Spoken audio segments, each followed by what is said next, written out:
자, 여러분 이어서 보도록 하겠습니다. 여러분 교재 계속 294페이지 펴놓으시고요. 제 설명을 쭉 들으시면 되겠습니다. 계속 이어서 설명을 드리는데 우리 계산과정 가필, 차장, 소, 기, 과 요거 했었죠, 여러분들? 자, 그럼 계속 이어서 한번 보세요. 우리 양도차익 계산은요. 어떻게 계산하느냐? 이 양도가액과 취득가액 있잖아요. 양도가액과 취득가액은 원칙적으로 이제 지금은 전면적으로 실지 거래가액을 적용해서요. 양도자와 양수자 간에 실지 거래한 가액을 적용해서 계산하는 것이 원칙입니다. 근데 극히 예외적으로 이제 기준시가, 국세과세 기준시가예요. 우리가 용어 설명드렸어요. 기준시가라는 것은 국세를 과세할 때 물건에 대한 기준이 되는 가격이라고 그랬습니다. 지방세에서는 시가 표준액이라고 하고, 그죠? 지방세를 과세할 때 물건에 대한 기준이 되는 가격, 시가 표준액. 국세에서는 기준시가. 이걸 통칭해서 우리가 흔히 공시가격 이렇게 얘기한다고 그랬죠? 그럴 때 예전에는 기준시가과세가 원칙인 시절이 있었는데 옛날에는 기준시가를 과세하는 게 원칙이었어요. 양도 당시 기준시가, 취득 당시 기준시가를 적용해서 계산하는 게 원칙이었는데 지금은 2008년도부터는 이제 전면적으로 실거래가 과세가 도입돼서 이제 실지 양도한 가액, 실지 취득한 가액을 적용해서 양도차 계산하는 게 원칙입니다. 그럴 때요, 일단 여러분이 한 가지 아셔야 되는 게 뭐냐면 양도차 계산 시에 양도가액과 취득가액에 동일 기준 적용 원칙이라는 게 있어요. 양도차 계산 시에 양도가액과 취득가액에 동일 기준 적용 원칙이라는 게 있는데요. 여기 어떤 건지 한번 보겠습니다. 동일 기준 적용 원칙. 양도차 계산 시에 보세요. 양도가액을 실거래가를 적용하잖아요. 그럼 취득가액도 실지 거래가액을 적용해서 계산합니다. 양도차 계산 시 양도가액을 기준시가를 적용하잖아요. 그럼 취득가액도 기준시가에 따릅니다. 이게 양도가액과 취득가액의 동일 기준 적용 원칙입니다. 자, 그런 거지. 양도차 계산 시에 양도가액은 기준시가를 적용했는데 취득가액은 실거래가를 적용해서 계산할 수 있다 없다? 없다는 게 원칙입니다. 양도가액에 의해서 취득가액이 결정되는 것이지 반대로 취득가액에 의해서 양도가액이 결정되는 것은 또 아닙니다. 자, 그래서 양도가액과 취득가액의 동일 기준 적용 원칙. 양도가액을 실거래가를 적용해서 취득가액도 실거래가. 양도가액을 기준시가를 적용해 취득가액도 뭘 적용한다? 기준시가를 적용해서 계산합니다. 이게 원칙입니다. 자, 그 다음에 또 여러분 양도차익 계산 어떻게 하는지 한번 쭉 제가 설명드리겠습니다. 양도차익 계산은요. 양도차익의 계산은 이렇게 합니다. 원칙적으로 양도차익 계산은 자, 전면적으로 지금은 이제 실거래가 과세가 도입됐으니까 양도자와 양수자 간에 실지 거래한 가액을 적용해서 계산하는 것이 원칙입니다. 그래서 실거래가를 적용해요. 자, 실지 거래가액. 자, 그런데 실지 거래가액을 적용하는 건데 예외적으로 이 실지 거래가액이 양도가액과 실지 양도가액과 실지 취득한 가액이 이게 이제 불분명한 경우가 있습니다. 자, 실지 양도가액과 취득가액이 불분명하다. 이 실지 양도가액과 취득가액이 불분명하다는 것은 어떤 거냐면 과세권자가 이 실거래가액을 인정할 수 없거나 자, 또는 계약서나 증빙서류 등에 의해서 확인되지 않는 경우를 얘기합니다. 예를 들어서 한번 보세요, 여러분들. 아파트 나란히 어떤 지역에 101동, 101호, 102호, 103호가 있어요. 근데 101호가 거래 신고해오기를 1억에 거래했다고 신고해오고 102호는 1억 200만 원에 거래했다고 신고해오고요. 또 그 다음에 103호는 5천만 원에 거래했다고 신고해옵니다. 103호는. 예를 들어서 그러면 이 동네에 시세가 있는데 인정할 수 없겠죠? 그래서 계약서 바꿔봐라. 그랬더니 빵만 뻘뻘 흘리고 계약서 잃어버렸다는 등 확인이 안 됩니다. 자, 이럴 때는 어떻게 할 것이냐? 이 양도가액과 취득가액을 자, 어떻게 계산하냐면요. 5천으로 할 수는 없잖아요. 그래서 양도가액과 취득가액을 추계해서 추계 방법으로 정하게 됩니다. 자, 이걸 시험에서 알고 있는지를 아주 여러 번 물어보고 있는데요. 추계 방법 보세요. 어떤 경우에 추계 방법으로 양도가액과 취득가액을 정하느냐? 실지 양도가액과 취득가액이 인정되지 않거나 또는 계약서나 증빙서류 등에 의해서 실지 양도가액과 취득가액이 확인되지 않는 경우에 이런 경우에 자, 양도가액과 취득가액을 추계해서 정하는데 어떻게 추계해서 정하느냐? 먼저요. 매매 사례가액이라는 걸 적용해요. 여러분 매매 사례가액이 어떤 건지는 교재에 다 나와 있으니까 설명을 한번 들어보세요. 이 자산 양도일 또는 취득일 전후로 해서요. 3개월 이내에요. 이 자산의 양도와 동일성, 유사성 있는 거래 가격을 말합니다. 예를 들어서 보세요. 103호 이 자산 양도일 전후 만약에 3개월 내에 101호 같은 평형, 같은 단지, 같은 평형인데 얘 1억 200에 거래했어요. 그러면 얘 너도 적어도 1억에 거래했을 것이다. 이렇게 매매 사례가액을 적용합니다. 요걸 적용할 수 없으면 감정가액이라는 걸 적용하는데 보세요. 감정가액이라는 것도 한번 교재 다 있으니까 이자산 양도일 전후로 해서 3개월 내에 2개 이상의 공신력 있는 감정기간에 감정가액의 평균액이 있으면 그 감정가액의 평균액을 적용합니다. 근데 물론 기준시가 10억 원 이하의 자산의 경우에는 2개 감정평가기관의 평균액으로 하지 않고 그냥 한 개의 그 평가기관이 평가하는 것으로 또 할 수도 있습니다. 기준시가 10억 원 이하일 때는요. 어떻든 감정가액을 적용합니다. 매매 사례가액이 없을 때는. 이 감정가액이 없을 때는 환산취득가액이라는 걸 적용하는데 자 보세요. 이 환산취득가액이라는 것을 적용해서 취득가액을 환산취득가액으로 해서 계산하는 경우도 있는데 이 환산취득가액이라는 것은 주의할 것은 취득 당시요. 예전에 취득 당시에 실지 거래가액이요. 취득 당시 실지 거래가액이 여기에 불분명할 때 실거래가액이 불분명할 때 취득가액을 환산한 가격으로 하게 됩니다. 양도 당시 실거래가액이 아니라 자 예전에 취득 당시요. 그럼 보세요 여러분. 지금은 여러분들이 전면적으로 실거래가 과세가 도입돼서요. 만약에 실거래가 신고하지 않으면 과태료 제재를 받습니다. 실거래가 신고하게 되면 그게 국토교통부에 이제 전산 입력되고 국세청에 통보돼서 실거래가 전산 입력 딱 되고요. 또 등기부에 또 등재도 됩니다. 그러니까 지금은 여러분들이 나 재작년에 취득한 거 나 계약서 잃어버려가지고 실지 취득한 거 모르겠는데 이런 게 안 통해요. 근데 1990년대 후반에 제가 부동산을 샀는데요. 저한테 판 사람은 그 당시에 기준시가과세가 원칙이어서 기준시가로 양도세를 신고하는 게 원칙이어서 그 사람은 기준시가로 신고했어요. 저는 그 당시에 취득세를 시가표준액으로 신고하는 게 관행이어서 시가표준액으로 취득세를 신고했어요. 이번에 팔려고 하는데 양도가액 있죠? 이번에 실지 양도한 가액? 근데 계약서를 잃어버렸어요. 그러면 실지 취득한 가액이 확인이 안 되잖아요. 이럴 때는 어떻게 할 거냐? 취득가액을 환산한 가격으로 하게 되는데 여기 봅니다. 환산 취득가액은 어떻게 구하냐면요. 환산 취득가액은 요거 알고 있어야 된다고 하고 32회 시험 때 나온 32회 시험에 나온 양도세 계산 문제 우리 계산 문제가 딱 한 문제 나왔는데 양도세 계산 문제는 제가 평상시에 수업 시간에 또 제가 출제하는 또 여러 가지 또 동영 모의고사 또 그다음에 마지막 베스트 오브 베스트 파이널 또 백선 뭐 이런 거에 다 들어 있었던 내용인데요. 자, 그 계산 문제였는데 그리고 제가 이 환산 취득가액은 외워두시라고 계속 강조했었는데 결국은 이렇게 해서 이제 풀 수 있는 이런 것들을 알고 있으면 풀 수 있는 계산 사례 문제가 나와서 많이 연습들 했기 때문에 계산 문제만 보면 아예 그냥 즐겁해가지고 아싸 통과 아니면 에이 통과 뭐 이렇게 하면서 계산 문제를 아예 풀지 않는 분이 아니셨다 그러면 저한테 배운 분들은 대부분 보니까 그 계산 문제 무난하게 다 풀었더라고요. 보니까 여러분 연습을 많이 했기 때문에 환산 취득가액은 어떻게 구하느냐 이거 좀 알아두셔야 되는데요. 이번에 파는 양도 당시의 실지 거래가액이요. 만약에 없으면 매매 사례가액 감정가액을 정합니다. 여기다가 양도 당시 기준시가분의 취득 당시 기준시가를 곱해서 구해요. 만약에 여러분 양도 당시 실거래가액이 이번에 파는 가격이 3억이다. 자, 근데 양도 당시 기준시가는 2억이고 취득 당시 기준시가는 1억이다. 3억이 2분의 1이니까 환산 취득가액은 1억 5천. 이런 식으로 해서 취득가액을 환산한 가격으로 계산하게 됩니다. 취득가액은.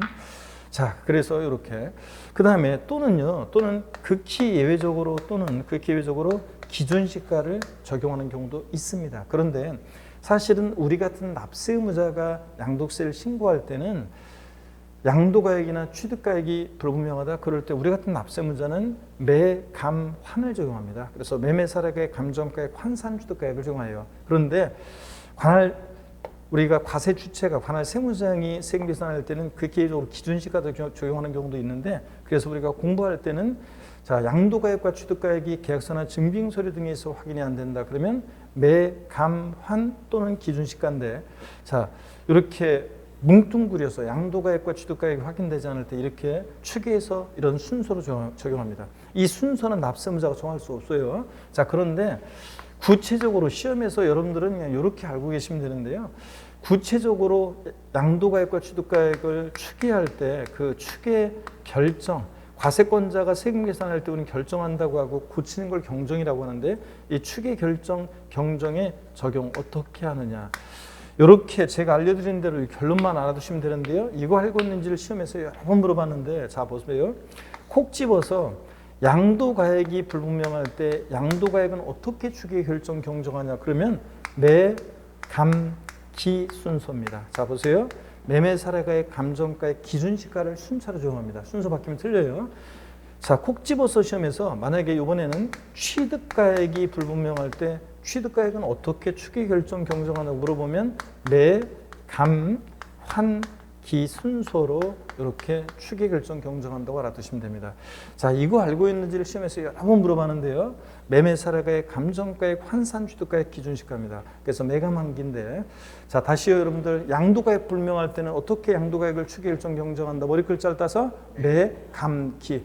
취득가액이 확인되지 않을 때 취득가액은 어떻게 추계 결정 경정한다? 매, 감, 환, 기 순서입니다. 시험에 나온 것이 여러분 보세요. 시험에 나온 것이 취득가액이 확인되지 않는 경우에 실질 취득한 가액이 확인되지 않는 경우에 취득가액은 매매 사례가액, 감정가액, 기준시가를 순차로 적용한다. X입니다. 매감기 아니에요. 취득가액이 불분명하다고 그랬으니까 취득가액은 매감한기. 이거 빠져서 환산 취득가액 빠져서 틀렸죠. 또 시험에서 취득 당시 실지거래가액이 확인되지 않는 경우에 취득가액은 매매 사례가액, 환산 취득가액, 감정가액, 기준시가를 순차로 적용한다. 틀렸죠? 매환감기 아닙니다. 매감한기지. 이거 바꿨었고. 또 그 다음에 여러분 보세요. 여기 봅니다. 환산 취득가액은 여기 보세요. 환산 취득가액은 양도가액을 추계할 때 적용하는 것이지 취득가액을 추계할 때 적용하는 것이 아니다. OX예요. 환산 취득가액은 양도가액을 추계할 때 적용하는 것이지 취득가액을 추계할 때 적용하는 것이 아니다. X입니다. 환산 취득가액은 양도가액을 추계할 때 적용하는 것이 아니라 취득가액을 추계할 때 적용하는 겁니다. 그죠? 이렇게 해서 이 내용 반드시 여러분들이 알고 계셔야 되겠습니다. 양도차 계산. 자, 그러면 교재를 보면서 또 한번 확인해 보겠습니다. 여러분 294페이지입니다. 양도차 계산이요. 양가로 1번 양도가액과 취득가액의 산정 원칙이요. 양도소득세가 과세되는 자산의 양도가액 또는 취득가액은 그 자산의 취득 및 양도 당시 양도자와 양수자 간에 실제로 거래한 가액에 따른다. 여러분들 기초과정이니까 일단 당연한 얘기지만 밑줄 쫙 꺼놓고요. 실거래가를 정해서 계산하는 게 원칙입니다. 동그라미 니은번은 그냥 참고적으로 보시는 거고 일단 넘어갑니다. 295페이지 동그라미 2번 실지거래가액이 불분명한 경우 추계조사 결정 경정이요. 과세권자가 세금 계산할 때 우리는 결정한다고 하고 고치는 게 경정입니다. 본문 보니까 양도가액 또는 취득가액을 실거래가액에 따라 정하는 경우로서 장부나 그 밖의 증명 서류에 의해서 해당 자산의 양도 당시 또는 취득 당시 실지거래가액을 인정 확인할 수 없다. 그럴 때는 양도가액 또는 취득가액을 자 여러분 매매사례가액, 감정가액, 환산 취득가액 또는 기준시가 등에 따라 추계조사하여 결정 경정할 수 있다는 거. 자 법에는 이렇게 돼 있어요. 소득세법에는. 근데 구체적으로 시행령에 들어가면 구체적인 추계 결정 경정의 적용 순서요. 여러분 여기 표에다가 별표실 큼지막하게 해놓고 보겠습니다. 콕 집어서 양도가액이 불분명하다 그러면 양도가액은 어떻게 추계 결정 경정하느냐. 머리 글자를 따서 매, 감, 기 동그라미 하시고 취득가액이 불분명할 때 취득가액은 어떻게 추계 결정 경정하냐고 물어보면 매, 감, 환, 기 머리 글자에 동그라미 합니다. 이 적용 순서 알고 있는지 시험에서 아주 여러 번 물어봤으니까 반드시 별표시 해놓고 알아두시고요. 그 다음에 참고 보니까 추계 결정의 가액, 매매 사례가액이라는 게 뭐냐 그러면 양도일 또는 취득일 전후 각 몇 개월이요? 3개월 이내에 해당 자산과 동일성, 유사성 있는 경우에 그 자산의 매매 사례가 있는 경우에 그 가액을 말하고요. 감정가액이요. 양도일 또는 취득일 전후 각 3개월 이내에 역시 3개월 이내에 해당 자산에 대해서 둘 이상의 감정평가업자가 평가한 것으로서 신빙성인 것으로 인정되는 감정가액의 평균액을 말합니다. 다만 기준시가 요거 2021년도 신설된 건데 혹시 알아둡니다. 혹시 모르니까. 다만 기준시가 10억 원 이하인 자산 밑줄이고요. 10억 원 이하인 자산의 경우에는 주식 제외하고 기준시가 10억 원 이하인 자산의 경우에는 취득일 또는 취득일 전후 3개월 이내 하나의 감정평가업자가 평가한 것으로서 신빙성인 것으로 인정되는 감정가액의 평균액으로 감정가액으로 할 수도 있습니다. 평균액이 아니라 이때는 기준시가 얼마 이하일 때 10억 원 이하일 때 하나의 감정평가업자가 평가한 것으로 감정가액으로 할 수도 있다는 것도 밑줄 그으시고요. 3번에 환산취득가액이요. 환산취득가액은 어떻게 계산하는지 그 계산식이 나와 있죠. 꽃표시에 환산취득가액은 양도당시 실지거래가액, 없으면 매매사례가액, 감정가액, 여기다가 양도당시 기준시가분의 취득당시 기준시가를 곱한다는 거 밑줄이고, 환산취득가액은 또 두 번째 꽃표시 보세요. 취득가액을 추계하는 경우에 적용되며 양도가액을 추계할 때는 적용되지 않는다. 밑줄 짝이에요, 여러분들. 자, 그 다음에 기준시가는 국세를 과세할 때 물건에 대한 기준이 되는 가격이고요. 자, 그 다음에 거기 참고 감정가액 또는 환산취득가액 적용에 따른 가산세인데, 이거는 뒤에 가산세에 나오는 내용인데, 또 나오는 내용인데 어떤 건지 살짝 한번 우리가 볼게요. 1번 한번 봅니다. 거주자가 건물을 신축 또는 증축이요. 증축의 경우 바닥면적 합계가 85제곱미터 초과하는 경우에 한정해서 하고, 그 건물의 취득일 또는 증축일로부터 몇 년이요? 5년 내 건물 양도하는 경우로서 감정가액이나 환산취득가액을 그 취득가액으로 해서 계산하게 되면요, 여기 밑줄입니다. 해당 건물 감정가액, 감정가액 적용했을 때는 감정가액, 증축의 경우는 증축한 부분에 한정해서 계속 밑줄입니다. 환산취득가액 적용했을 때는 환산취득가액의 100분의 5에 해당하는 금액을 양도세 결정세액에 더한다. 밑줄 짝입니다. 그러니까 5% 가산세를 적용한다는 얘기인데, 자, 취득가액을 건물 신축하고 나서 5년 내 양도하는데 취득가액을 감정가액이나 환산취득가액으로 하게 되면 페널티를 줍니다. 이렇게 감정가액 적용했을 때는 감정가액에, 환산취득가액 적용했을 때는 환산취득가액 몇 프로? 5% 가산세를 적용해요. 29회 시험 때 이거 어떻게 바꿔서 나왔냐? 항상 제가 얘기했죠. 숫자만 보면 하수, 숫자 발 앞에 있는 것 같이 보면 고수라고 그랬죠. 고수가 돼야 되는데 시험에서 어떻게 바꿨냐? 건물 신축하고 나서 5년 내 해당 건물 양도하는데 취득가액을 환산취득가액으로 하는 경우에 산출세액의 100분의 5에 해당하는 금액을 결정세액에 더한다. 이렇게 바꿨어요. 산출세액이 5%가 아니라 뭐라고요? 산출세액이 100분의 5가 아니라 환산취득가액 적용했을 때는 환산취득가액의 100분의 5, 감정가액 적용했을 때는 감정가액의 100분의 5입니다. 아시겠습니까, 여러분? 이렇게 산출세액으로 바꿔서 나온 적도 있습니다. 2번, 위 1은 양도소득 산출세액이 없는 경우에도 적용한다는 밑줄이요. 악용하는 걸 막기 위해서 산출세액이 없을 때도 이 페널티를 줍니다. 감정가액이나 환산취득가액이 5% 가산세를 적용해요. 그러면 여러분, 왜 이 취득가액을 감정가액이나 여기 봅니다. 왜 취득가액을 감정가액이나 환산취득가액으로 했을 때 페널티를 주냐면요. 여러분 보세요. 이 매매사례가액이라는 것은 내 의지로 내가 어떻게 할 수 없는 거죠. 자, 103호요. 102호 1억, 102호 1억 200에 거래한 거. 이건 내 의지로 내가 할 수 없잖아요, 이런 거는. 자, 그렇기 때문에 악용의 소지가 없는데, 감정가액이나 환산취득가액은요, 악용의 소지가 좀 있단 말이죠. 이거 유도리가 있어가지고 악용의 소지가 있단 말이죠. 네, 그래서 건물 신축하고 나서 5년 내면 유사 매매 사례가액이 없을 가능성이 높은데, 그것을 이용해가지고 감정가액이나 환산취득가액으로 해서 하는 걸 막기 위한 겁니다. 자, 환산취득가액으로 계산한다고 한번 해볼게요, 여러분. 환산취득가액으로 계산하면 이런 일이 생겨요. 사람들이요, 취득한 지 오래됐어요. 그래서 실지 취득한 가격이 굉장히 낮아요. 실지 취득한 가격이 굉장히 낮고, 지금 가격이 엄청 많이 올랐어요. 실지 양도가액은 굉장히 커요. 그러면 있죠?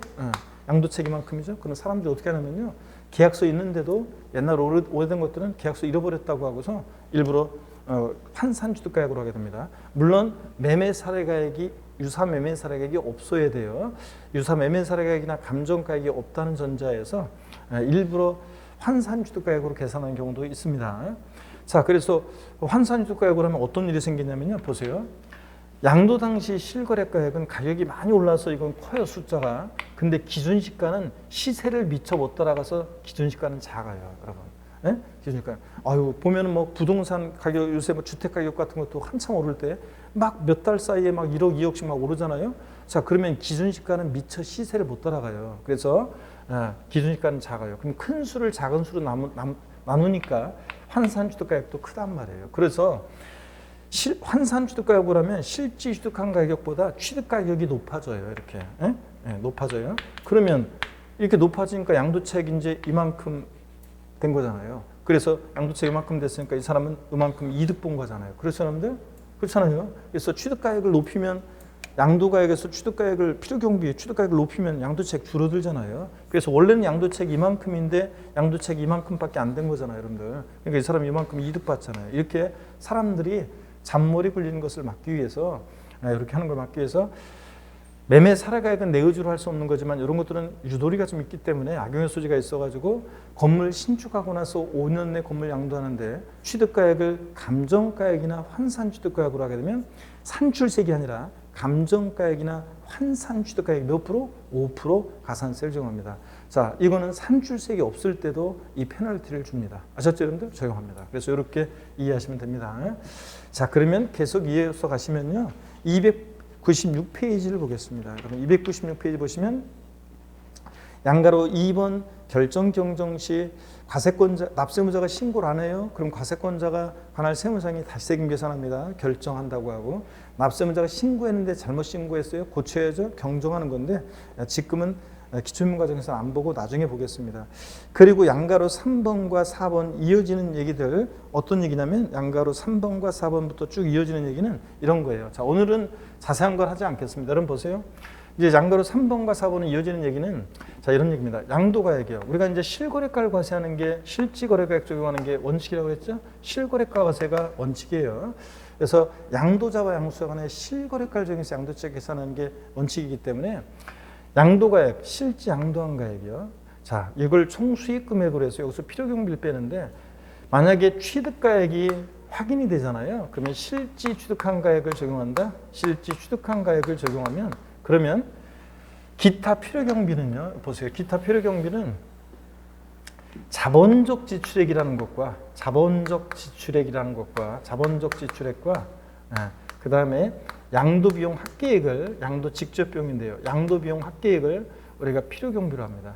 자, 양도비용 이것을 양도 직접 비용 이것을 우리가 이제 필요경비로 해요. 그래서 여러분 보세요.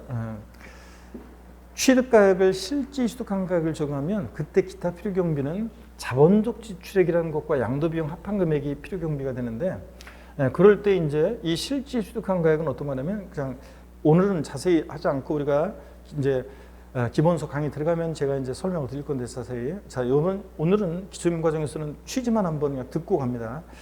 자, 실지 취득한 가액이라는 것은 매입가액이요. 내가 산 가격. 옛날에 5억에 샀다? 그럼 산 가격 5억 원. 여기다가 내가 그 자산을 취득하면서 들어간 조세요. 취득하면서 납부한 취득세나 등록면허세 같은 조세. 또 등기 비용이 들었어요. 등기하면서 법무사 비용이 들었어요. 그럼 법무사 비용. 또 중개사를 통해서 취득한 거예요. 소개비. 자, 등등 취득하면서 들어간 매입가액에다가 취득하면서 들어간 조세나 공과금 관련한 부대 비용을 우리가 필요경비로 합니다. 취득가액으로. 자, 그 다음에 자본적 지출액이라는 것은 뭐냐면 취득해서 양도하기까지 보유하면서 내 자산의 가치가 좋아지고 나아지고 이용의 편의가 되어지면서 들어간 비용이에요. 그래서 계량 비용, 수선 비용, 이용의 편의에 소요된 비용 이런 것들을 말합니다. 그 다음에 양도 비용은 그래서 여러분들 어떤 거냐면 자본적 지출액 대표적인 예로 발코니 확장 비용, 샤시 설치 비용, 방 거실 확장 공사 비용 등 집을 대대적으로 수리하셨을 때 그런 비용들 증빙서를 잘 보관하셔야지 필요경비를 인정받을 수 있습니다. 그 다음에 양도 직접 비용인데요. 이번에 이 자산을 직접 양도하면서 들어간 비용인데 뭐 계약서 작성 비용, 공증 비용, 인지대, 중개사를 통해서 팔았다 소개비, 또 세무사를 통해서 신고한다 양도소득세 신고서 작성 비용 이런 것들 세무 대리 비용 같은 이런 것들이 양도 직접 비용입니다. 이번에 직접 양도하면서 들어간 비용. 그래서 취득하면서 보유하면서 양도하면서 들어간 비용인데 시험에서는 실거래가를 정해서 양도책 계산할 때 실지 거래가액을 적용해서 양도책 계산할 때 이 필요경비 항목에 어떤 게 포함되느냐 안 하느냐 이것을 2, 3년에 한 번씩 물어봐요. 자, 그리고 자본적 지출액과 상대되는 개념으로서는 수익적 지출액이라는 게 있어요. 수익적 지출액. 이 수익적 지출액이라는 것은 어떤 거냐면 여러분 보세요. 수익적 지출액이라는 것은 얘는 일단 수익적 지출액은 필요경비에 포함하지 않습니다. 필요경비에 포함하지 않는데요. 어떤 거냐면 자산의 현상과 능률을 있는 그대로 자산의 현상과 능률을 유지하는 데 들어간 비용이에요. 유지 비용인데 자, 어떤 게 그 예냐면요. 그 예냐면 도장 비용이요. 페인트 칠하는 데 들어간 비용이요. 도장 파는 비용이 아니라 페인트 칠하면서 들어간 도장 비용 같은 거. 또 방수 비용, 도배장판 비용, 전구 교체 비용 이런 걸 얘기해요. 여러분 도장 비용, 페인트 칠하는 비용 보세요. 어떤 수험생분이 저한테 그랬어요. 교수님, 아니요. 페인트가 후줄근하고 지저분했었는데 외벽이 근데 페인트를 싹 칠해요. 내 외벽을. 그러면 건물이 산뜻하게 보이니까 팔 때 가격을 좀 더 좋게 받을 수 있으니까 자산가치 증가 비용 아닌가요? 아니에요. 처음에 건물 지었을 때 페인트 깨끗했잖아요. 근데 지저분해지니까 다시 칠하는 비용은 유지 비용이지 개량 비용이 아닙니다, 여러분. 아셨죠? 그 다음에 또 보세요. 그 다음에 또 여러분이 아파트나 상가를 분양받았어요. 청운의 꿈을 안고 문을 딱 열었더니 천정에서 물이 뚝뚝 떨어지거나 벽에서 막 물이 흘렀어요? 아니잖아요. 처음에 그랬으면 난리 나지. 멀쩡했는데 나중에 시간이 흘러서 배관이 노후가 돼서 이게 뭐 누수가 돼요. 그러면 이 방수하는 비용이 있잖아요. 이런 것들은 유지 비용이지 개량 비용이 아닙니다. 도배장판 처음에 깨끗했잖아요. 나중에 지저분해지니까 새로 하는 비용은 유지 비용입니다. 전구 처음에 문 딱 열었을 때 불이 쫙 들어왔어요? 아니면 깜빡깜빡했어요? 불이 쫙 들어왔잖아요. 그런 거 다시 전구 교체하고 이런 것들은 다 유지비용입니다. 그래서 이런 수익적 지출액, 도장비용 같은 수익적 지출액은 필요경비에 포함하지 않습니다. 자본적 지출액은 취득계에서 양도에까지 보유하면서 내 자산의 가치가 좋아지고 나아지고 이용의 편의가 되어지면서 들어간 계량비용, 수선비용, 이용의 편의 소요된 비용 등등이고요. 자, 이렇게 해서 필요경비 항목에 포함하는 거 안 하는 거 이제 시험에 2, 3년에 한 번씩 나오고 나중에 여러분들이 이제 심화 과정에 들어가면 취득가액이 불분명할 때는 취득가액을 추계해서 매감한계 적용한다고 그랬죠? 그럴 때는 특히 납세무자가 우리 같은 납세무자는 매감환, 매매사례가액, 감정가액, 환산취득가액을 적용하는데 그럴 때 이 기타 필요경비는 이제 일일이 들어간 비용 공제하지 않고 자산별로 일률적으로 이제 필요경비 계산 공제액이라는 걸 적용해서 양도세 계산해요. 이제 그런 것들은 어떻게 적용하느냐 이런 것들은 나중에 우리가 이제 기본 이론 심화 가면서 이제 차차 우리가 심화 이론에서 배우기로 하고요. 오늘 이번 순환에서는 여러분들이 이렇게만 아시면 되겠습니다, 여러분들. 자, 그래서 그런 얘기들이 양가로 3번 실지거래에 의하는 경우 양도가액, 양가로 4번 실지거래에 의할 때 취득가액, 어떤 게 취득가액에 포함되는지 제외되는지 쫙 나오고 있습니다.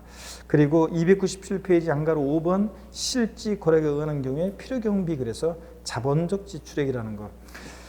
297페이지 사업자가 소유하는 감가상각자산의 내용 연수를 연장시키거나 수명 연장시키거나 해당 자산의 가치를 현실적으로 증가시키게 들어간 수선비 해가지고 쫙 그 예가 나오고 있어요. 근데 오늘은 여러분들이 자 참고적으로만 봅니다. 자 다음에 이제 자세히 할 거예요. 하나하나 설명 좀 해서 거기 298페이지 맨 상단에 동그라미 디귿번을 보세요. 동그라미 디귿번 방 및 거실 확장 공사 비용 공사로 인해 가치가 증가함 등 자산의 용도 변경 개량 또는 이용의 편의일수 지출한 비용 필요경비에 포함하고 자본적 지출액으로서 리을번 개발 부담금 또 미음번 재건축 부담금 개발되고 재건축되면 좋아지고 나아지는 거죠. 그러면서 부담은 부담금 필요경비에 포함하고요. 참고 수익적 지출액이요.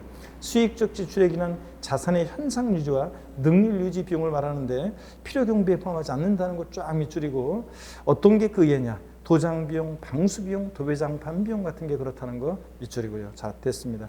그 다음에 이 자산을 양도하면서 직접 양도하면서 들어가는 양도 직접 비용이요. 간접 비용 포함하지 않고 직접 비용 쭉 나오는데 오늘은 뭐 나중에 다 기억해야 되는데 오늘은 참고적으로 여러분이 한번 읽어보시면 됩니다.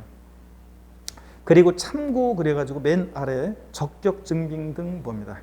298페이지 하단에 자. 자본적 지출액 등이 필요경비로 인정받기 위해서는요. 당연히 증빙을 갖춰야죠. 세금계산서, 신용카드 매출전표, 현금 영수증 같은 증빙 서류를 수치 보관하거나 이게 받아서 보관하는 거 이게 이제 적격 증빙이라고 하는데 근데 다만 최근에는 실제 지출 사실이 금융거래 증명서류 즉 계좌 이체 등에 의해서 확인되는 경우에도 필요경비로 공제받을 수 있습니다. 그래서 공사 여러분들이 예를 들어서 집을 수리했는데 견적 내봤더니 견적서 갖고 오라고 그랬더니 공사업자한테 견적서 봤더니 1,000만 원이래요. 저기 세금계산서 발행해 주세요. 아 그래요? 그러면 1,100만 원입니다. 자 이러면서 바로 올라가죠. 그래서 그래 그러면 그냥 1,000만 원도 현금. 자 이러면은 나중에 그 공사업자가 우리 세무계산서 발행 안 했어요. 공사업자가 나한테 공사해 준 그런 견적서 어떤 공사했는데 그 다음에 그 계좌이체한 금융거래 증명서류 이런 것들이 있으면 세금계산서나 신용카드 매출전표 이런 것들 현금 영수증을 발행 안 했어도 필요경비로 공제받을 수 있습니다. 그 다음에 1번 그래서 쫙 줄였고 2번 다만 취득세 및 등록면허세는 납부 영수증이 없는 경우에도 필요경비로 공제가 가능하다. 그래서 취득세나 등록면허세는 우리가 시군구청에서 확인받을 수 있어요. 자, 그렇기 때문에 납부 영수증이 없는 취득세와 등록면허세 필요경비에 포함된다는 거. 최근에 또 시험에 나왔었고요. 자, 이렇게 해서 대충 오늘은 실거래가 중에서 양도세 계산할 때 어떤 게 취득가액이고 자본적 지출이고 양도비용인지 용어 설명만 제가 드렸고요. 그리고 시험에서는 실거래가 중에서 양도세 계산할 때 필요경비 항목에 포함하는 거 안 하는 걸 물어본다는 거 제가 용어만 설명만 드렸고 오늘은 자세한 것은 하지 않고 넘어가겠습니다. 자, 그러면 요까지 내용을 여기 PPT 화면을 통해서 한번 잠깐 보겠습니다. 여러분 여기 보세요. 양도소득세 계산 구조요. 자, 한번 보겠습니다. 먼저 양도세 계산 과정. 양도가액에서 필요경비, 취득가액 등 기타 필요경비를 빼서 우리가 뭘 구합니까? 여러분, 양도 차익이라는 걸 구하고 갑필, 차장, 장기 포인트 공제를 양도차익에서 공제해서 우리가 양도소득금액이라는 걸 구합니다. 양도소득금액에서 양도소 기본공제를 공제해서 우리가 과세표준을 구하게 되는데 이런 건 지금 신경 쓰지 마세요, 여러분들. 자, 그 다음에 양도소 과세표준 결정됐어요. 그럼 과표 결정됐으니까 곱하기 세율에서 우리가 산출세액을 구하게 됩니다. 갑필, 차장, 소기 과입니다. 자, 그래서 산출세 구한 다음에 여기서 세액공제, 공제할 세액이 있거나 감면세액이 있으면 그걸 빼서 우리가 이제 결정세액이라는 걸 구하고 신고납부 불성실에서 가산세 적용되는 게 있으면 그 가산세를 합하면 우리가 이제 총결정세액이라는 걸 구해요. 여기서 앞에서 기납부한 세액이 있다. 뭐 예정신고납부든 뭐든 앞에서 이미 납부한 세금이 있으면 그걸 빼서 우리가 납부할 세액을 구하는 과정입니다. 하여튼 갑필, 차장, 소, 기, 과 과세표준 구하는 과정까지를 잘 아시면 되고 곱하기 세율에서 산출세 구한다는 거예요. 이 정도만 아시면 됩니다. 그 이하 과정은 뭐 여러분들이 뭐 달달 안 하셔도 됩니다. 문제 봅니다. 양도소득세 계산 과정에서 양도소득금액을 구하는 경우에 맨 마지막으로 공제되는 것은 양도소득 기본공제액이다. 아까 물어봤습니다. 제가 O, X예요. X입니다. 갑필, 차장, 소. 그죠? 차장소잖아요. 자, 양도소득금액 구할 때 맨 마지막으로 공제되는 것은 뭐다? 장기포인트공제액입니다. 양도소득 과세표준 금액을 구할 때 맨 마지막으로 공제되는 게 기본공제인 거예요. 그죠? 자, 이렇게 해서 소득금액, 양도소득금액 구할 때는 장기포인트공제가 맨 마지막으로 공제됩니다. 이렇게 됐고 그 다음에 여러분 이어서 봅니다. 양도차익 계산은 할 때 양도가액과 취득가액의 동일기준 적용 원칙이요. 자, 그 전에 그 적용 기준을 보면 양도차익 계산할 때 원칙적으로 양도가액과 취득가액은 실거래가를 적용해서 계산하는 게 원칙인데 이 실제 양도가액과 취득가액이 확인이 안 되면 추계해서 양도가액과 취득가액을 적용한다는 거. 매감한 또는 기준시가를 적용하는데요. 자, 그 다음에 양도가액과 취득가액의 동일기준 적용 원칙 배웠습니다. 양도차익 계산할 때 양도가액을 실거래가액에 따르면 취득가액도 뭐에 따르고? 실거래가액. 양도차익 계산할 때 양도가액을 기준시가에 따르면 취득가액도 뭐에 따른다? 기준시가에 따른다는 거. 자, 그 다음에 여러분요 추계 결정에 의하는 경우 자 매매 사례가액이라는 게 뭔지 감정가액이 뭔지 환산취득가액 다 소개해드렸습니다. 환산취득가액은 어떻게 계산하느냐? 환산취득가액은 취득 당시 실거래가액 불명할 때 적용하는 거예요. 양도 당시 실거래가액 불명할 때 적용하는 게 아니라 환산취득가액은 양도 당시 실거래가액에다가 양도 당시 기준시가분의 취득 당시 기준시가를 곱해서 구한다는 거 아까 소개해드렸고 매감한 기에서 기준시가 자 봤습니다. 자, 그 다음에 적용 순서. 자, 이거 별 표시했었죠? 아까 교재에서. 그래서 양도가액과 취득가액 불분명할 때 아까 뭉뚱그려서 그냥 양도가액 또는 취득 당시 실거래가액 확인되지 않는다. 양도가액, 취득가액이 불분명해? 그럴 땐 매감, 환 또는 기준시가인데 구체적으로 콕 집어서 양도가액이 만약에 양도 당시 실지거래가액이 확인되지 않는다. 그러면 어떻게 추계일정 경정한다? 매, 감, 기 순서. 콕 집어서 취득 당시 실거래가액이 확인되지 않을 때 취득 당시 실거래가액은 이 불분명할 때 취득가액은 어떻게 추계해서 정하느냐? 어떻게 추계해서 정해요? 매감, 환기 순서예요. 이거 무조건 여러분이 알고 계셔야 됩니다. 이 적용 순서는 중요하다고 그랬고요. 자, 문제 봅니다. 양도책을 계산할 때 양도가액을 기준시가에 따를 때는 취득가액도 뭐에 따른다? 기준시가에 따른다. OX요? 맞잖아요. 양도가액과 취득가액을 동일kim 적용 원칙.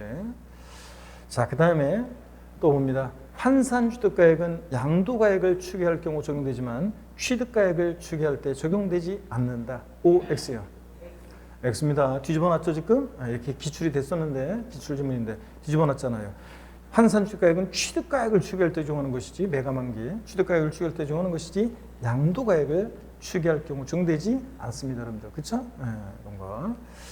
자, 그 다음에 특수관계인과의 거래가 아닌 경우로서 취득가액인 실지거래가액을 인정 또는 확인할 수 없어 그 가액을 추계 결정 경정하는 경우에 매매사례가액, 감정가액, 환산취득가액, 기준시가의 순서에 따라 적용한 가액에 의한다. OX요.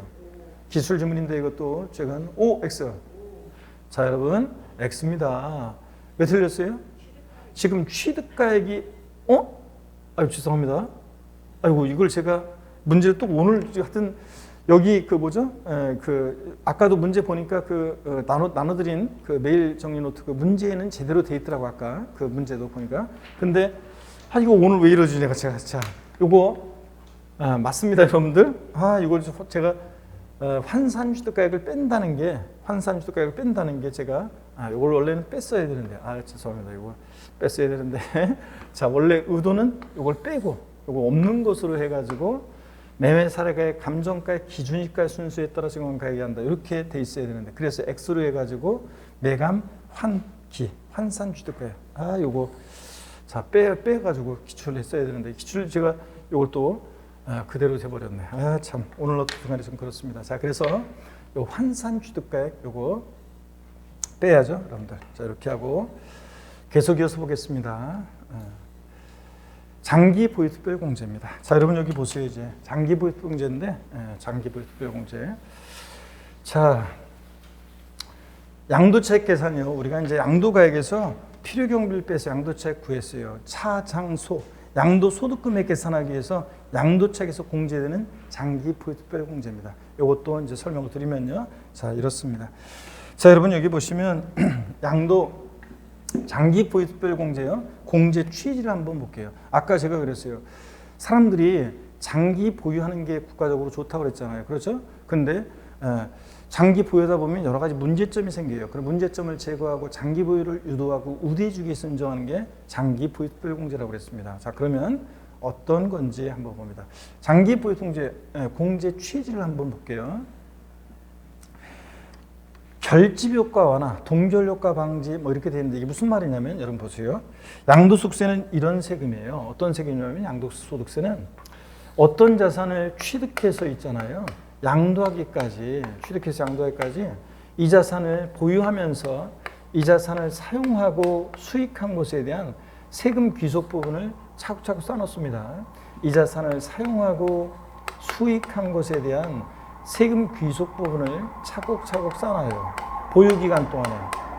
자, 보유기간 동안에 사용 수익에 대한 세금 귀속 부분을 차곡차곡 쌓아놨다가 이번에 일시적 우발적 양도소득에 일시에 실현시키는 조세. 이게 양도소득세예요. 자, 그래서 보세요. 보유기간이요. 보유기간이 만약에 짧을 때보다요. 단기 보유할 때보다 장기 보유하게 되면 사용 수익에 대한 이 세금 귀속 부분이 더 많이 쌓여져요. 그래서 장기 보유자가 세금을 더 많이 내게 되는 문제점이 생겨요. 사용 수익에 대한 세금 귀속 부분을 귀속시키니까. 그러다 보니까 이런 것을 뭐라고 하냐면 사용 수익에 대한 세금 귀속 부분이 쌓여지는 거 이것을 결집효과라고 합니다. 이런 사용 수익에 대한 세금 귀속 부분이 쌓여지는 결집효과를 완화하고 또 장기 보유자일수록 단기 보유자보다 세금을 결집효과 때문에 더 많이 내게 된다? 그러면 양도를 기피하겠죠? 양도를 기피하는 것을 동결효과라고 하고 동결효과를 방지하고 또 장기 보유를 우대하고 자산의 장기 보유에 따른 세금의 누적 효과를 감소시키는 데 그 목적이 있습니다. 또요. 물론 이거 공제 취지를 여러분이 달달 외울 필요 없어요. 이거는 뭐 기초과정에서만 설명드린 거고. 자, 이 공제 취지를 바꿔서는 안 나오니까 그냥 이해만 하시면 됩니다. 여러분 또 명목소득 같은 것도요. 명목소득 같은 것도 장기 보유하다 보면 대다시 명목소득만 커지는 문제점이 있어요. 실질소득은 거의 없는데 무슨 얘기냐. 20몇 년 전에 브라보콘의 가격이 얼마였냐고 물어보면 20몇 년 전에 다 중구난방으로 대답하시는데 자 통솔적 견해가 150원이었다 이렇게 얘기합니다. 지금 브라보콘의 가격이 얼마냐 그러면 또 중구난방이에요. 막 그 1,000원이다, 뭐 800원이다, 1,500원이다, 뭐 중구난방인데 통솔적 견해가 들어보니까 그 권장 소비자가가 1,500원 정도 한대요. 그러면 여러분 보세요. 어떤 수강생분은 아니야. 우리 또 지난주에 500원에 샀는데 우리 동네 마트에서 막 이런 분들 계시는데 어쨌든 간에 권장 소비자가로 따지면 보세요. 20몇 년 전에 평당 10만 원대 가격 땅을 샀어요. 지금 20몇 년 흘러가지고 평당 20만 원대 그 토지를 팔았습니다. 그러면 물가 10배 뛸 동안에 땅값 2배밖에 안 뛰었잖아요. 양도소득세는 양도 차익이 배로 남았기 때문에 양도소득세 세금은 많이 나옵니다. 근데 물가 10배 뛸 동안에 땅값은 2배.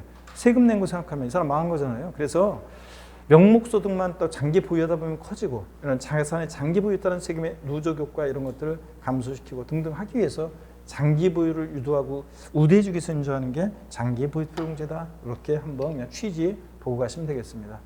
자 그러면 계속 이어서 보세요 여러분들. 교재는 여러분들이 계속 298페이지, 299페이지 펴놓으시고 299페이지 펴놓으시고 설명을 계속 듣습니다. 여기 보세요 여러분들. 장기 보유 특별공제 공제 대상이 중요한데요. 자 공제 대상 일단 중요한데 잘 봅니다. 장기 보유 공제 대상은 국내에 소유하는 자산만 적용해요. 국내에 소유하는 등기되고 3년 이상 보유한 토지 건물 및 조합원 입주권을 대상으로 합니다, 여러분. 자, 그래서 국외에 소유하는 자산 안 해줘요. 우리나라 자 보세요. 우리나라가 다른 나라의 국가 경제까지 신경 써가지고 장기 보유 유도해 줄 필요 없잖아요. 그래서 국외 자산 안 해줍니다. 시험에서 국외에 소유하는 자산은 3년 이상 보유한 경우에만 장기 보유 특별공제를 받을 수 있다.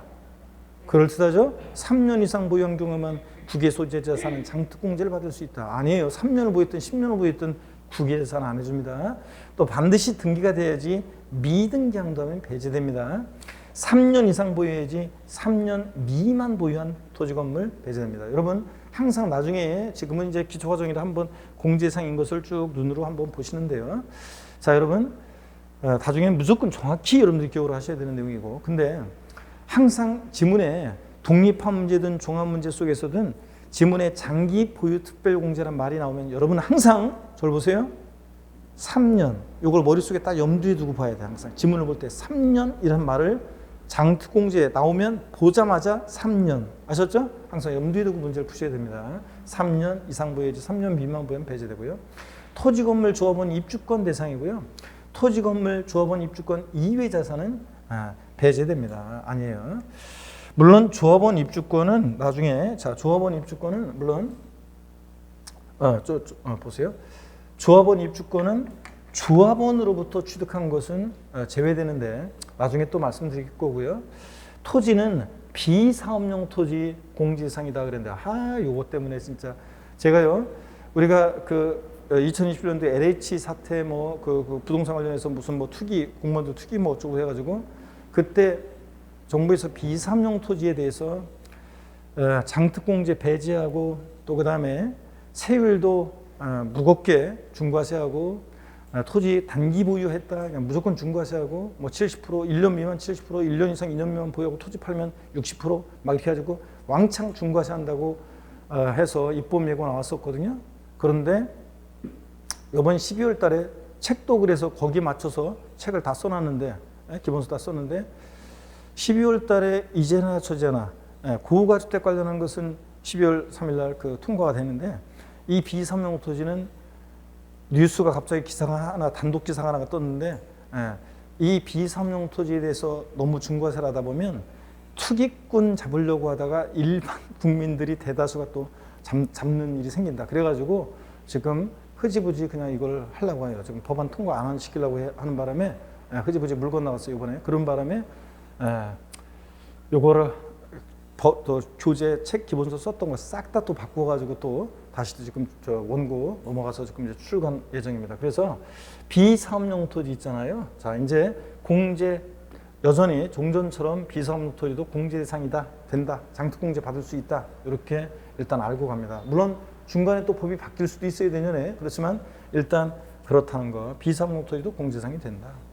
그 다음에 조정 대상 지역 외에 1세대 다주택은 장특공제 받을 수 있어요. 자, 마지막에 파는 그 주택이 조정상 지역 외 주택이다. 그러면 1세대 2주택이든 100주택이든 조정상 지역 외 다주택은 장특공제 받을 수 있어요. 근데 조정 대상 지역 내 다주택은요, 1세대 2주택이나 3주택 같은 다주택은 여기서 말하는 조정 대상 지역 내 1세대 2주택이나 3주택은 장특공제를 배제하는데, 여기서 말하는 2주택과 3주택은 양도소득세 세율이 중과세되는 1세대 2주택과 3주택이 있어요. 조정상 지역 내.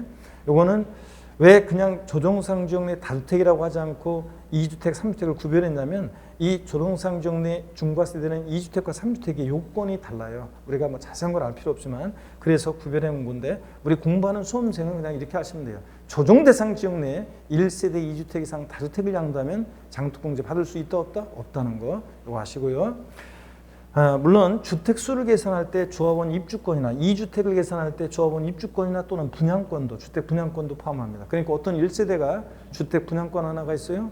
또 요번에 주택도 있었는데 이 주택을 팔잖아요. 그러면 조정상 지역 내 주택을 판다. 그러면 조정상 지역 내 1세대 2주택 양도로서 원적으로 장특공제 받을 수 없습니다. 그런 거예요. 입주권이나 분양권도 주택수 계산에 포함합니다. 2주택, 3주택을 계산할 때. 자, 물론 이 분양권은 2021년 1월 1일 이후에 취득한 분양권만 주택수 계산에 포함해요. 물론 시험에서는 그런 것까지 묻지는 않습니다. 그런데 실무적으로 2021년 1월 1일 이후에 취득한 분양권만 주택수 계산에 포함하는 거지, 만약에 2020년 12월 31일 날 취득한 분양권은 주택수 계산에 포함 안 해요. 참고적으로 실무적인 거니까 알아두세요. 시험과는 관계없지만. 그래서 하여튼 우리 시험에서는 그냥 입주권이나 분양권도 주택수 계산에 포함한다. 양도세에서. 이렇게 해서 장특공제 대상, 다시요.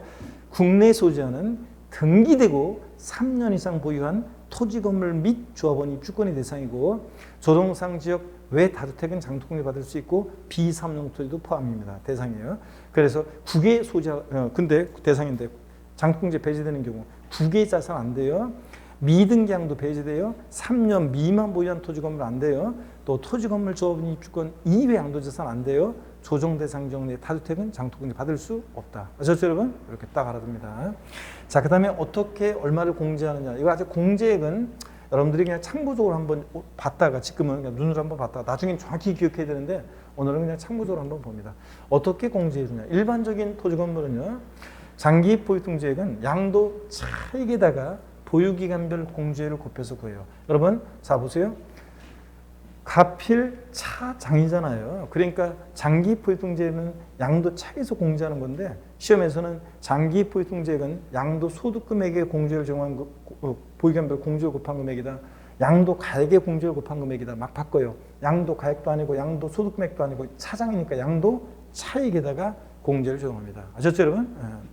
그 다음에 일반적인 토지 건물은 어떻게 적용하냐면 보유 연수에 공제율 2%씩을 적용해요. 그래서 일반적인 토지 건물 자산을 양도했을 때는 3년 이상 4년 미만 보유하고 판다 그러면 2, 3은 6, 5년 이상 6년 미만이면 2, 5, 10 이런 식으로 해서 보유 연수 2%씩 적용해서 15년 이상 보유했을 때 최대 30%까지 공제해 줍니다. 그래서 일반적인 자산을 양도했을 때 장특공제는 보유 연수에 2%씩 적용해서 6%부터 최대 30%까지 공제받을 수 있습니다. 장특공제.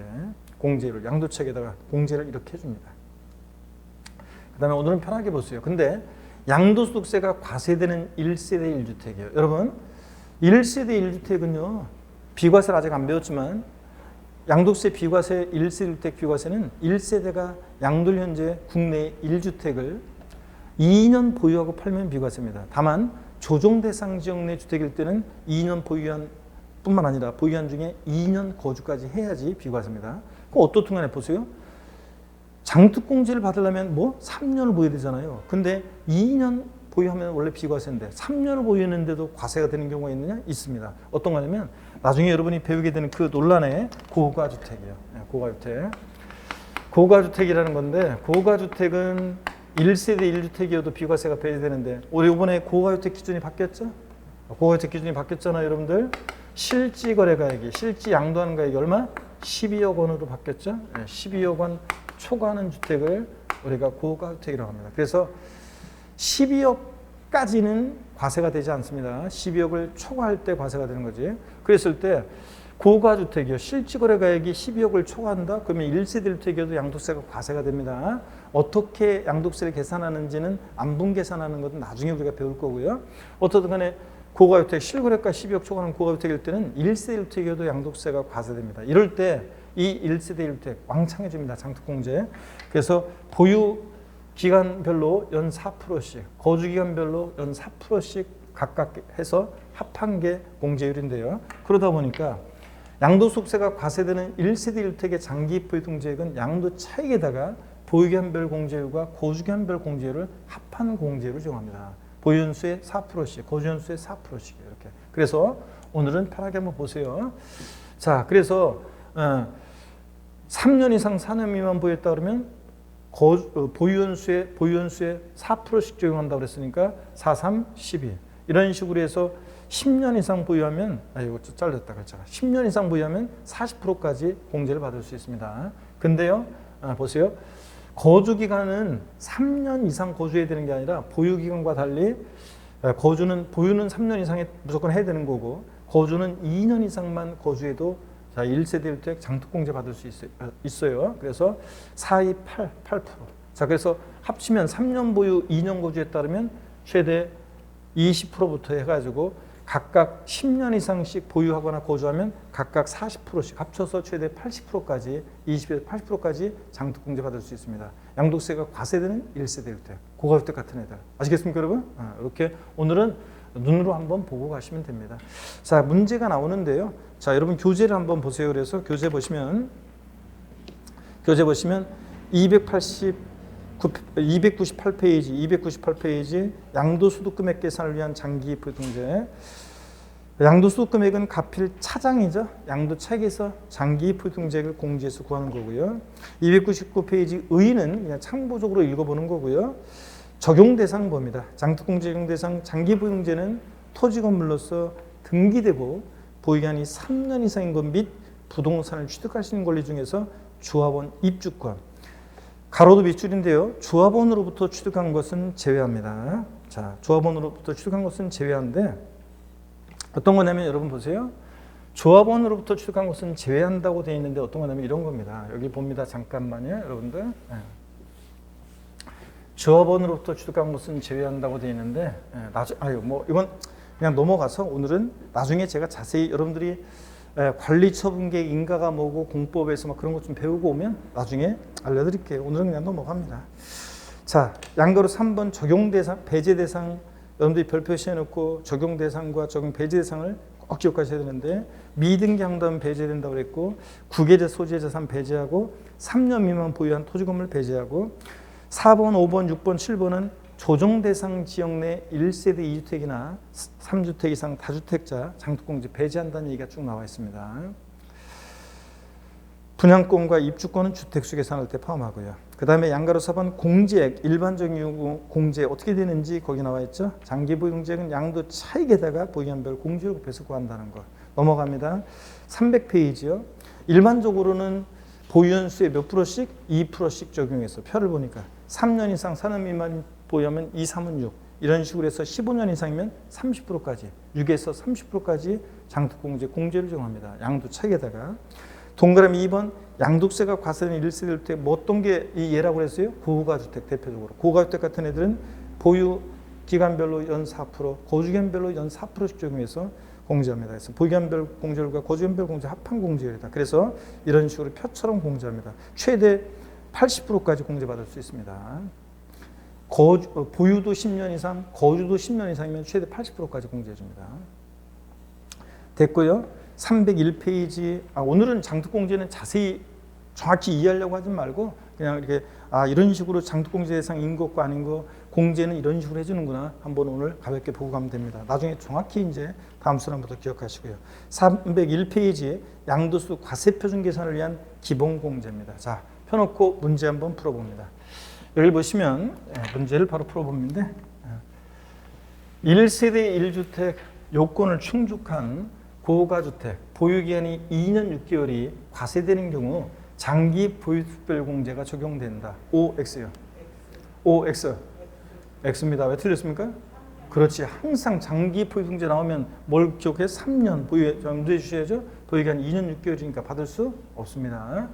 고가주택은 받을 수 있어요. 실거래가 12억 초과하는 고가주택은 예, 장특공제 받을 수 있는데 왕창. 근데 다만 얘는 보유기한이 3년 보유를 못했기 때문에 못 받습니다. 3년 미만 보유해서 못 받는다는 거. 자, 그 다음에 양도소 기본공제입니다. 여러분 자 보세요. 우리가 이제 가필, 차장, 소 양도소득금액 구했어요. 여기서 양도소득 과세표준금액을 구하기 위해서 양도소득금에서 공제되는 게 기본공제입니다. 자, 오늘도 기본공제도 가볍게 그 취지 같은 거 이렇게 보고 가겠습니다. 오늘 기본공제 취지를 보세요. 비거주자의 양도에도 적용하고 종합소득의 인적공제와 형평성으로 인정한다. 여러분요, 우리가 종합소득세 계산할 때는 자녀공제, 배우자공제 이런 게 있잖아요. 그거와 형평성으로 인정하고 면세점의 기능을 한다고 그랬어요. 자, 여러분 여기 보세요. 면세점의 기능을 한다. 무슨 얘기냐면 만약에 양도소득금액이 만약에요 250만 원 계산됐어요. 가필, 차장, 소 했더니 기본공제 미리 말씀드리면 1년에 250이에요. 그럼 과세표준금액이 얼마예요? 빵원. 자, 이거잖아요. 그래서 이렇게 한다는 거. 그래서 적어도 양도소득금액이 250만 원 넘어야지 양도소득금액 250만 원까지는 얼마 안 되니까 과세하지 않겠다 그런 얘기입니다. 그래서 기본공제 250만 원 하는 게 면세점의 기능을 한다. 최소한 양도세가 과세되려면 양도소득금액이 얼마? 250만 원 초과해야 됩니다. 자, 그런 얘기. 취지만 이해하고 가시고요. 자, 그 다음에 양도 기본공제는 자 여기 봅니다. 기본공제 공제는 대상은 반드시 등기가 돼야 돼요. 기본공제는 미등기한다면 배제됩니다. 등기를 유하는 재산인데 미등기한다면 배제입니다. 등기를 유하지 않는 재산은 상관없고요. 등기를 유하는 재산일 때 미등기한다면 배제됩니다. 반드시 등기가 돼야 되고 자산의 종류 불문합니다. 우리 아까 장기 보유공제는 토지, 건물 및 조합원 입주권만 대상이었지 다른 건 안 됐잖아요. 근데 기본공제는 모든 양도세 대상 자산 다 됩니다. 또 보유기간도 관계없어요.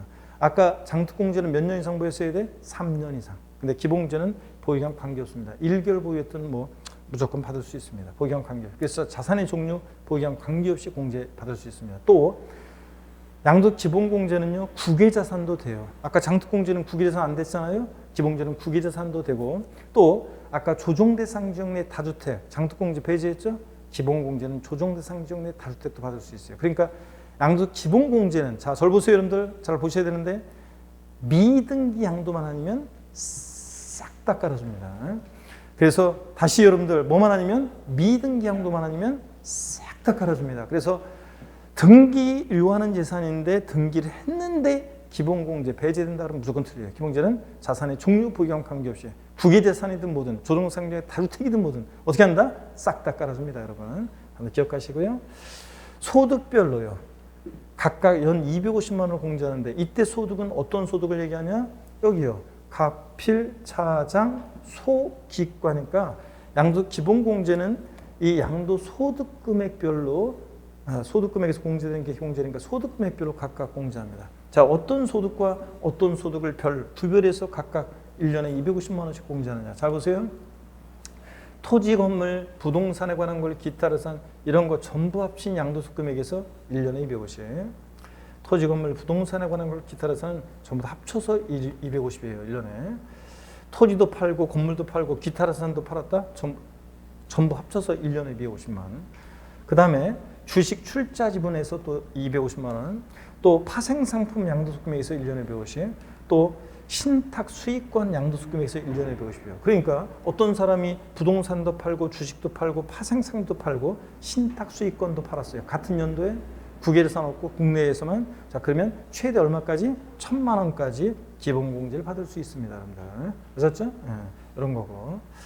기본공제 관련한 사례는 자세한 것은 우리가 이제 차차 이제 공부할 거고요. 오늘은 기본공제 어떤 건지를 한번 대략적으로 우리가 이런 것들을 보시면 되겠습니다, 여러분들. 자, 그 다음에 기본공제 공제 방법. 기본공제 공제 방법은 양도한 순서대로 공제하는데, 지금은 여러분들이 일단 공제 방법 오늘은 넘어가고 한번 보겠습니다. 양도소 기본공제는 등기 여부, 자산의 종류, 보유기간에 관계없이 공제적 받을 수 있다. O, X요. 자, 답이 엇갈렸는데 X입니다, 여러분들. 왜 틀렸어요? 그렇지, 등기 여부는 관계 있잖아요. 자산의 종류나 보유기간에 관계없는 거지 미등기 양도할 때는 받을 수 없습니다. 자, 그래서 등기 여부만 관계 있습니다.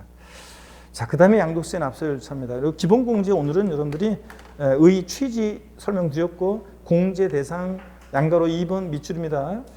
미등기 양도자산을 제외한 모든 양도자산은 보유기간에 관계없이 기본공제 대상이 된다. 밑줄. 공제액은 양도소득 있는 고조에 대해서 다음에 밑줄입니다. 소득별로 해당 과세기간의 양도소 금액에서 각각 연 250만 원 공제한다. 밑줄. 어떤 소득과 어떤 소득을 구별하느냐? 1번 토지, 건물, 부동산에 관한 권리, 기타 자산 전부 합친 것에서 250, 주식에서 250, 파생상품에서 250, 신탁수익권에서 250 이렇게요. 자, 그 다음에 공제 방법은 지금 신경 쓰지 마세요, 여러분들. 나중에 제가 다음 순환에 공제 방법 자세히 알려드리도록 하겠습니다. 오늘은 기본공제 취지, 그 다음에 대상인 것과 아닌 것, 요것만 정확히 여러분들이 어떻게 공제하는지, 소득별로 각각 연 250만 원, 어떤 소득과 어떤 소득을 구별하는지 요것만 이해하고 가시면 되겠습니다. 아셨죠, 여러분들? 이 정도만. 자, 그리고 302페이지 양도세 납세 절차인데 잠시 쉬었다가 이어서 설명을 드리겠습니다. 잠깐 쉬겠습니다, 여러분들.